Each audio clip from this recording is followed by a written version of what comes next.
So many astrologers, many people out there have been talking about the fact that Jupiter and Saturn conjunction is going to be what opens up the new era, the new dawn, the new paradigm, the new age of Aquarius. Again, it's still highly debatable when the new age of Aquarius actually begins. But seeing as we've hit some pretty important markers of stepping out of the age of Pisces, where we basically had to face those dark parts of the collective consciousness, now we're in a pretty good position to shift forward.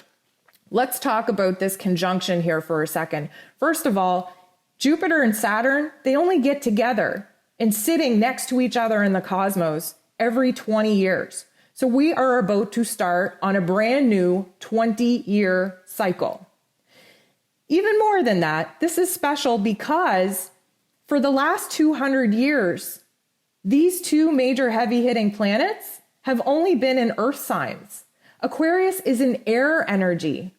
So Earth signs are more connected to building something, to building systems, building structures, building foundations, creating something that we can live off of. This is definitely in the Earth energy realm where we use the Earth's resources to the best of our ability.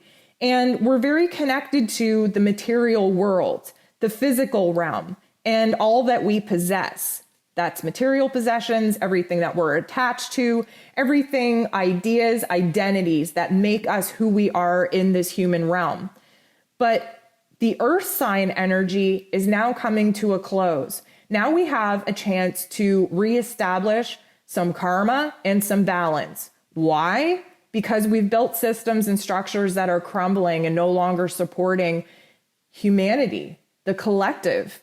We have created a world in which no longer works for us because we've stripped Mother Earth of all of her resources. We are essentially destroying the planet in which we are living on.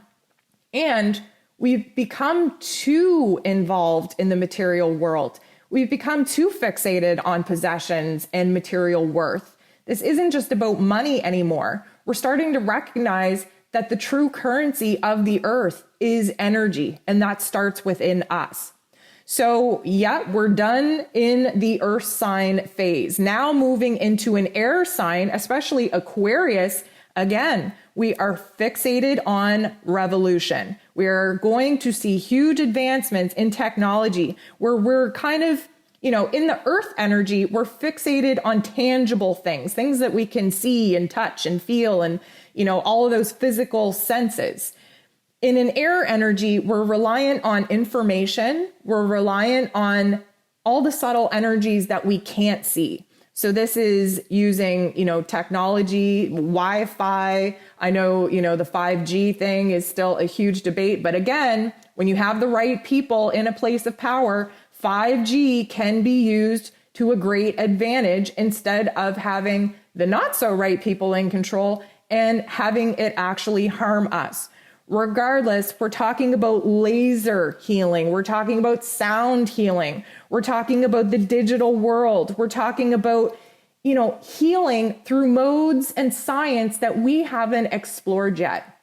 We talked about alternative medicine already and humanitarian efforts. Like now we're focused on, all these people that are homeless. There's no need of it. All of these people that are starving in the world. There's no need of it.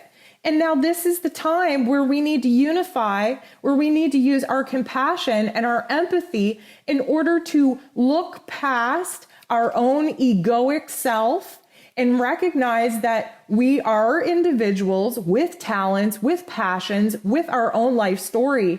But we need to bring those talents and special unique features of who it is that we are as individuals and bring them together to unify with other like-minded people. Now, granted, there are pros and cons to everything. We live in a world of duality and polarity. So where there is light, there must be darkness. So the dark side of this particular energy and this new paradigm and the age of Aquarius, which we're going to have 200 years to sort out, so we're not expecting anything to shift overnight. But the downside to this is that we fall into a group or herd mentality, that we stop thinking for ourselves, that we're no longer individual in our beliefs, and that we unify just to be accepted. This is a problem because, as we're seeing in the Great Awakening of 2020, there is a great division among humanity. There are independent critical thinkers that tend to be labeled conspiracy theorists, even though most of those theories are being proven to come true. And then you have the group of people, the greater, grander collective, that is just going along with whatever narrative that they're told just to be accepted, so that they don't stand out, so that they're not considered rebellious in any kind of way. What we just have to understand is that we're moving into an age where we have to reassess our goals as a collective and in our own personal lives. This is very much going to be focused on freeing ourselves from systems and structures, jobs, careers, material possessions, worth. We really want to be independent. We have to choose our own destiny and then align with those with similar mindset.